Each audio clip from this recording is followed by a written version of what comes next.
Bom dia, galerinha, tudo bem? Como prometido, vamos agora para o gabarito comentado das interdisciplinares. Bom, um bom domingo para todos, tá bom? Vamos lá para o arquivo. A Pro tinha prometido para fazer no sábado, mas ontem a Pro teve muita dor de cabeça. Então a Pro tá mandando agora cedo, tá bom? Vamos lá. Nós estamos vindo numa sequência sobre a importância da água, né? E para retomar um pouquinho, para entender todo esse conteúdo sobre a água, nós voltamos para uma parte que provavelmente vocês já tenham estudado em anos anteriores, que é o ciclo da água. Só que conforme a gente vai aumentando de tamanho, nós também vamos colocando outras nomenclaturas, né? Então, virou ciclo hidrológico, né? Para aumentar aí o repertório de palavras de vocês. Mas não deixa de ser aquele ciclo da água, né? Que vocês já viram em anos anteriores. O que é importante na aula interdisciplinar? Com certeza tem um monte de gente que vai lá direto na pergunta e quer responder, só lê o que precisa ler para responder aquelas perguntas. Aí o dia que não tem pergunta, então essa aula aqui, e não é assim que precisa estudar essa aula, tá bom? Essa aula, ela serve para que vocês tenham conteúdo, né? Lógico, seria muito mais legal se a gente estivesse na sala conversando, porque são todos conteúdos do nosso livro didático. E quando, né, história às vezes não está no livro didático, são ligados a habilidades que são do bimestre, mas com conteúdos externos. É assim que nós montamos essa aula. Ela fica um pouco mais cansativa, um pouco mais longa, porque para explicar alguma coisa a gente precisa escrever muito.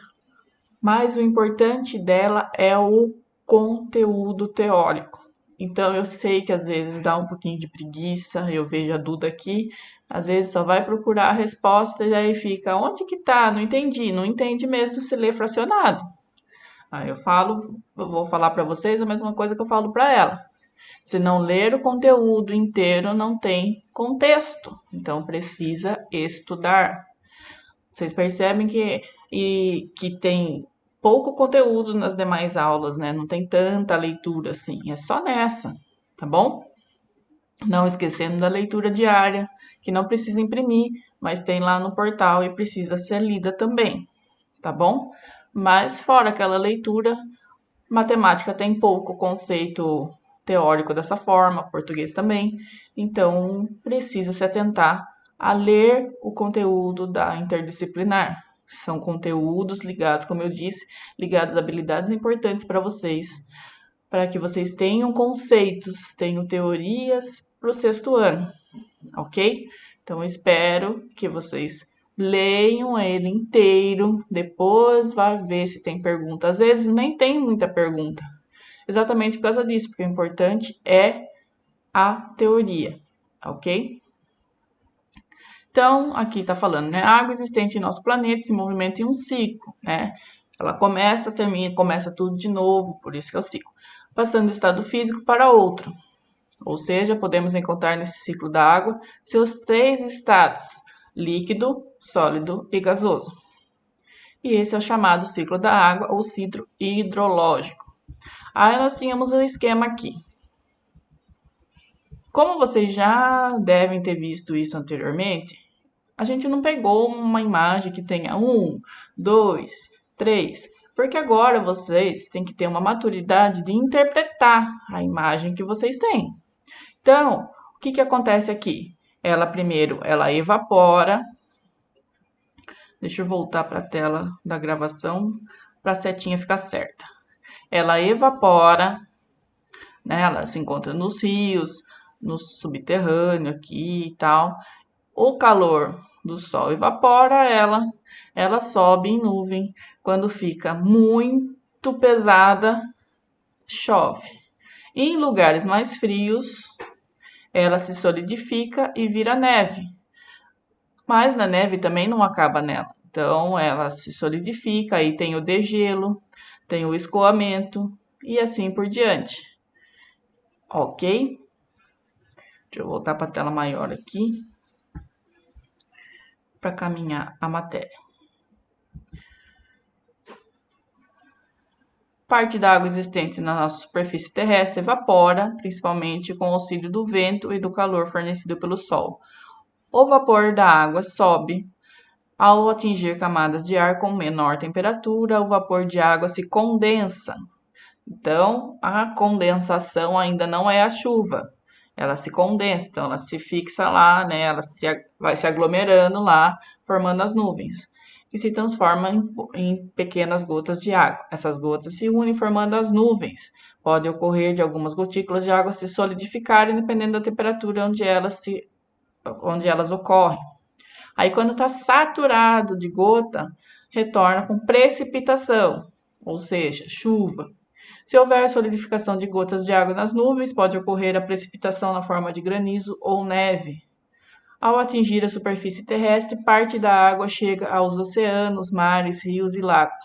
Outra parte penetra no solo, geralmente formando água subterrânea.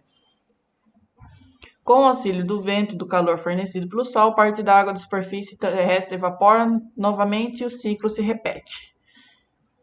Os seres vivos também participam do ciclo hidrológico. As plantas, por meio das raízes, absorvem a água do solo. Essa água é liberada no ambiente por meio da respiração e da transpiração.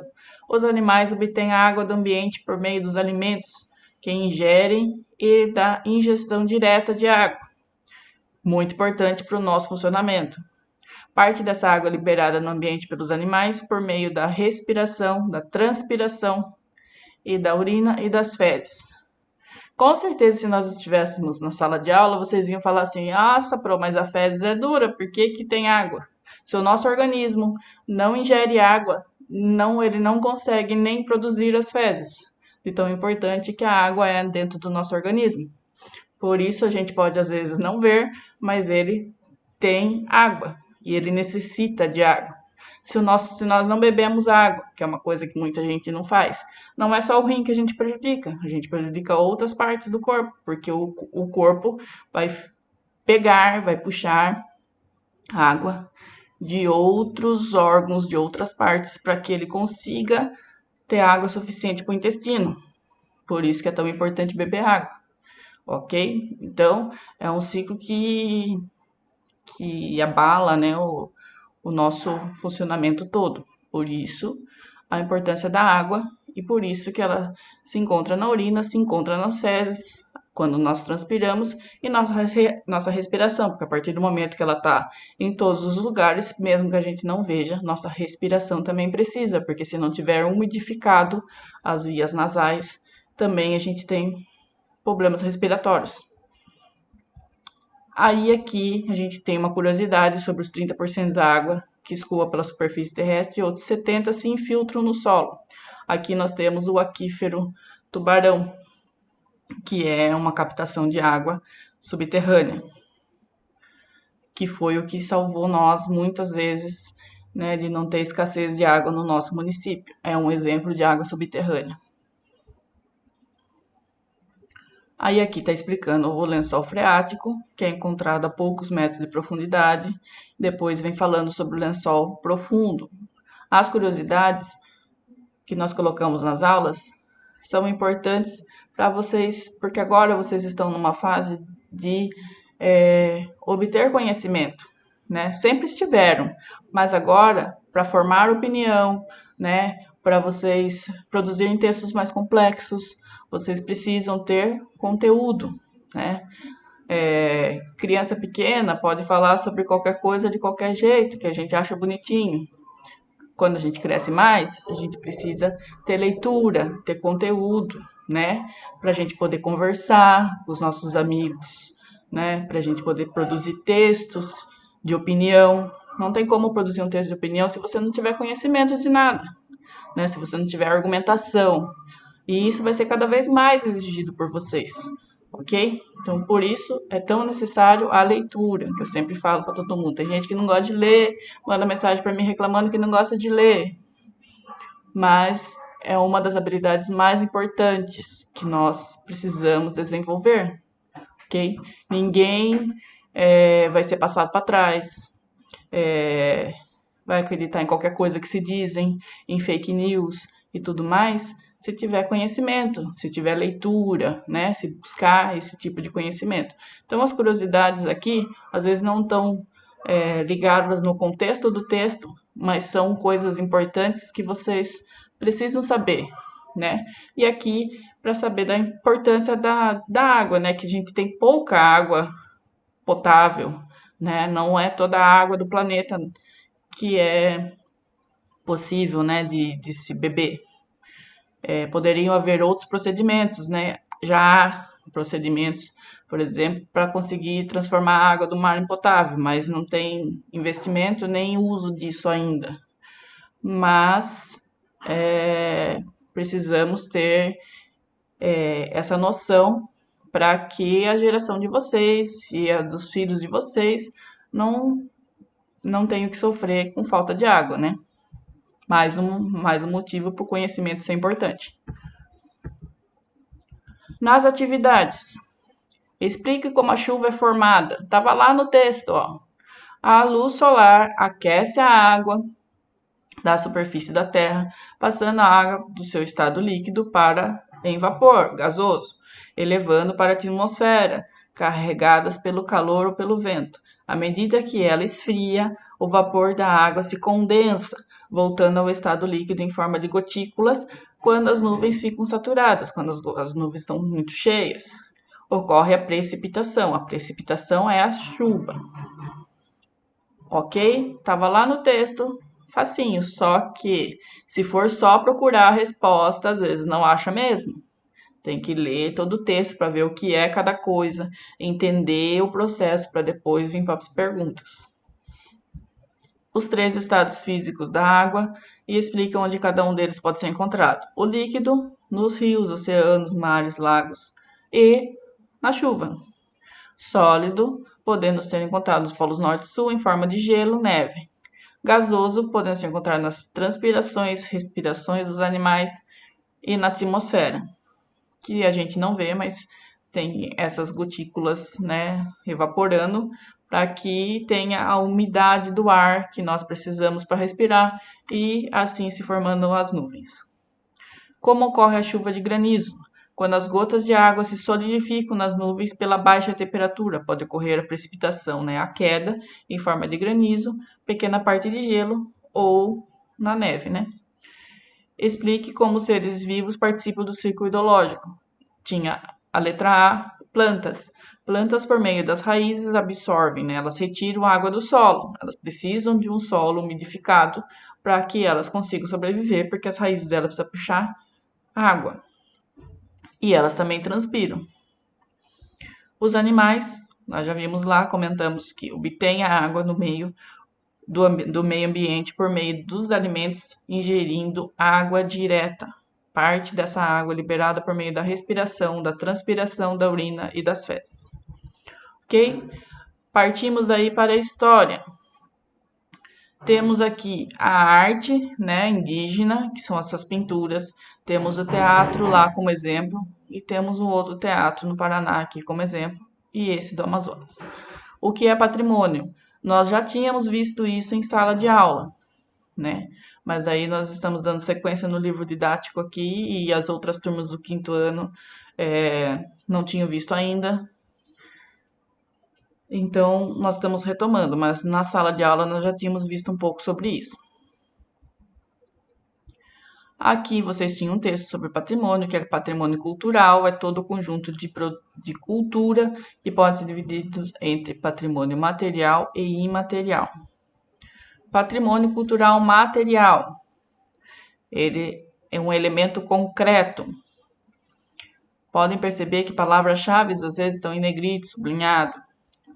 Material, elemento concreto de uma sociedade, subdividido em bens móveis e imóveis. Os móveis podem ser transportados, reunidos no acervo e coleções. Por exemplo, recuperado alguma coisa da cultura indígena, né? Tem lá instrumentos que eles usavam, adereços que eles usavam, Tudo isso pode ser transportado. Se você quiser expor em São Paulo, se você quiser expor no Rio de Janeiro, você pode transportar essa cultura indígena para onde você quiser. Já o prédio de um museu, ou às vezes as casas, né? É, que são tombadas como patrimônio, porque ela tem toda uma estrutura original de uma determinada época. Elas são tombadas, não podem ser mexidas. Você não tem como, você só pode visitar ela se você for até lá. Você não pode pegar a casa e levar para outro lugar. Essa é a diferença dos bens móveis e imóveis. Sítios arqueológicos, né? Centros históricos, né?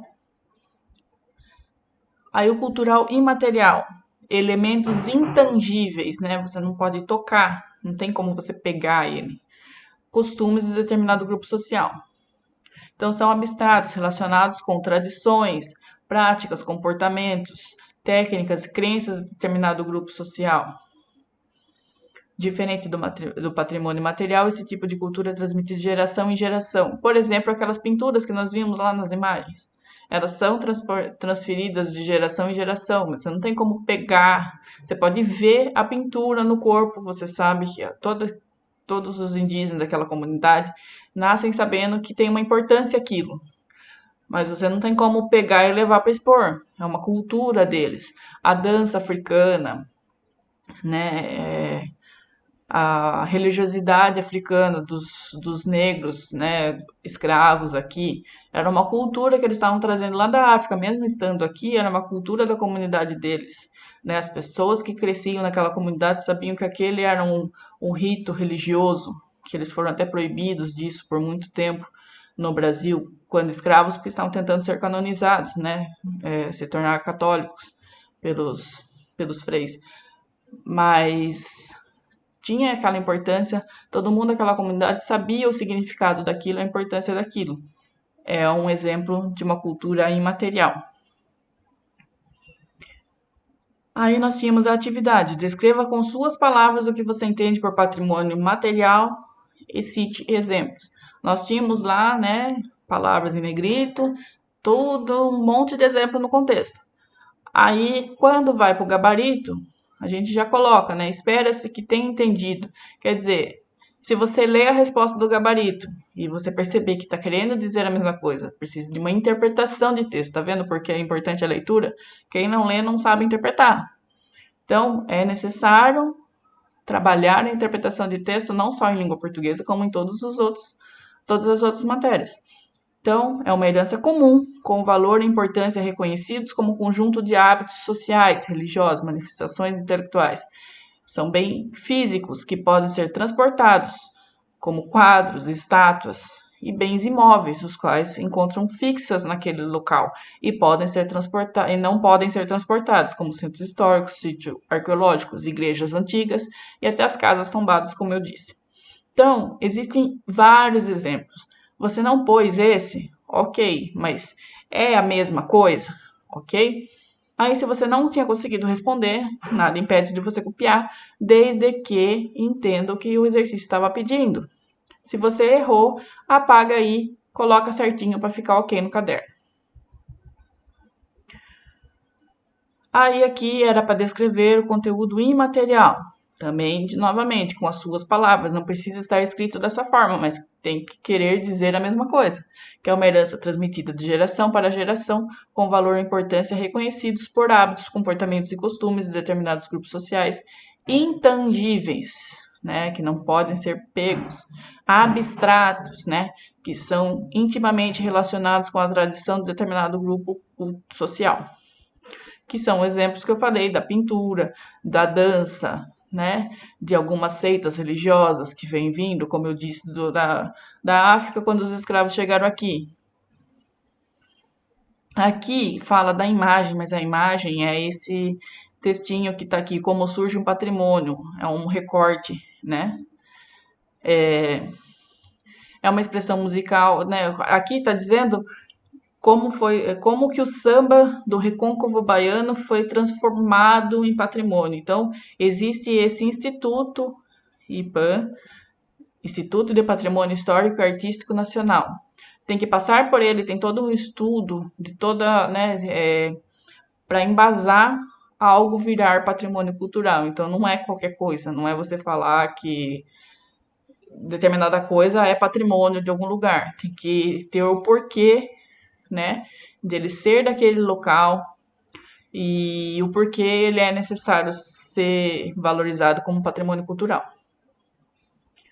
Aí aqui estava explicando, né? Atualmente, muitos patrimônios, tanto materiais como imateriais, estão em processo de serem reconhecidos, que é o trabalho desse PAN. É muito rico o contexto histórico que acompanha os estudos para que algum lugar ou tradição se transforme em patrimônio. O exemplo utilizado parte do contexto que por muito tempo o samba sofreu preconceito, principalmente das camadas mais altas da população, por estar relacionado às pessoas escravizadas e sua cultura e religião. Isso começou a mudar com o surgimento do rádio e das gravadoras que tinham grande interesse comercial nesse gênero. Então você percebe que é, existe, né, todo esse estudo histórico para que alguma coisa se torne patrimônio cultural.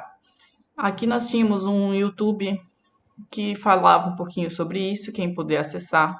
Eu acabei não pondo esse no grupo. Em sua opinião, qual a importância em reconhecer esses conceitos e patrimônios do nosso país? É exatamente isso. Você conhecer a história de um determinado lugar, a importância, às vezes a luta que teve naquele determinado local para que aquilo acontecesse, né?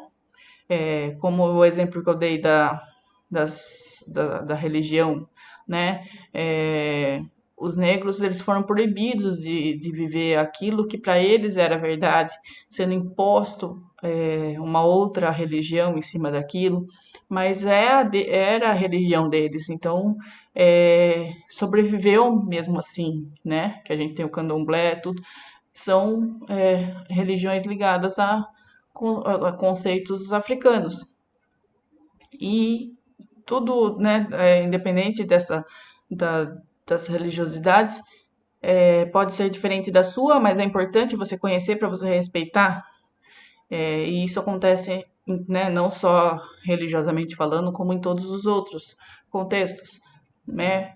Por que determinado lugar foi importante? O que aconteceu historicamente ali, né? É valorizar a história, é valorizar se é alguma coisa do seu meio, né, da sua cidade e do nosso país, saber que é importante, fez parte da história. Por isso é importante esse conhecimento. Você vai visitar um determinado museu, mas para quê, né? Tem que saber o porquê daquilo. Ele não está lá exposto à toa, ele está exposto para valorizar uma parte da história, ok? Aí nós passamos para geografia, que nós estamos vindo aí trabalhando sobre tamanhos de cidades, né, e desenvolvimento delas já há algumas semanas. Nós estávamos falando nós já tínhamos falado sobre migrações internas, que quando são as pessoas que migram dentro do Brasil mesmo, mas aqui nós já estamos falando mais da desigualdade social e do problema que isso causa, porque não tem um controle, né? E acaba que as cidades não crescem conforme o número de pessoas que vêm, principalmente em grandes metrópoles, né? Como São Paulo. Nós temos aqui a periferia, né? Que são áreas da cidade mais afastadas do centro. Um exemplo de uma lotação de ônibus. Aqui é um exemplo de casa sem estrutura, sem saneamento básico, né? Essa água do esgoto passando ali a céu aberto, perto das casas onde as pessoas pisam. Essa terra, né, em volta está contaminada também. As crianças estão pisando em solo contaminado. E todos os problemas que isso causa, nós já vimos no saneamento básico nas aulas anteriores, que estava falando da importância do saneamento básico. E o que ocorre quando não se tem, né? Aí aqui nós tínhamos só um exemplo simples, né? Importante ler todo aquele contexto, entender. É a realidade de muitas famílias, às vezes está mais perto, às vezes está mais longe de nós. Às vezes tem pessoas que têm familiares que moram em lugares assim, né? E o que nós, quanto sociedade, podemos fazer? Só vamos poder fazer algo se conhecermos, se soubermos o porquê isso é importante. Como nós já vimos também nos movimentos sociais, né? E o patrimônio cultural também é um exemplo disso. Nós vimos lá dos movimentos sociais, da importância de se conhecer que foi através deles que muitos dos direitos que nós temos hoje trabalhistas não aconteciam e se não fosse por eles, nós não tínhamos. Será que hoje nós não precisamos continuar estudando para continuar tendo melhorias, para continuar pensando, né, qual político nós vamos colocar, que sociedade nós queremos? Só dá para fazer isso se estudarmos. E aqui está a resposta do nosso exercício de geografia. As cidades, principalmente os grandes centros urbanos, recebem grande parte das pessoas que abandonam o espaço rural. Muitas vezes, as pessoas que deixam o espaço rural ocupam a periferia das cidades, ou seja, uma área afastada do centro. O crescimento das cidades e a falta de infraestrutura foram fatores que contribuíram para o agravamento de muitos problemas urbanos, entre eles a falta de moradia, a poluição do ar e dos cursos da água. Quer dizer, esse esgoto maltratado, né, que sem tratamento, vai para os rios, contamina muito mais água, vai para os mares às vezes. Devido ao transporte coletivo deficiente, aumenta o número de automóveis particulares em circulação, o que leva à formação de congestionamento cada vez maiores nas cidades. Ok? Quer dizer, é um ciclo vicioso, né? Se ninguém se preocupar com isso, se ninguém tomar novas medidas, se preocupar com o meio ambiente, isso vai piorar cada vez mais. Então, é necessário o estudo para que se quebre esse ciclo e a gente procure estratégias novas, mudanças pequenas nas nossas residências, como nós vimos nas aulas anteriores, né? Não adianta querer pensar grande se você não mudar dentro da sua casa primeiro. Então, é necessário esse estudo para que você comece a pensar o que eu posso fazer quanto cidadão para modificar isso, ok?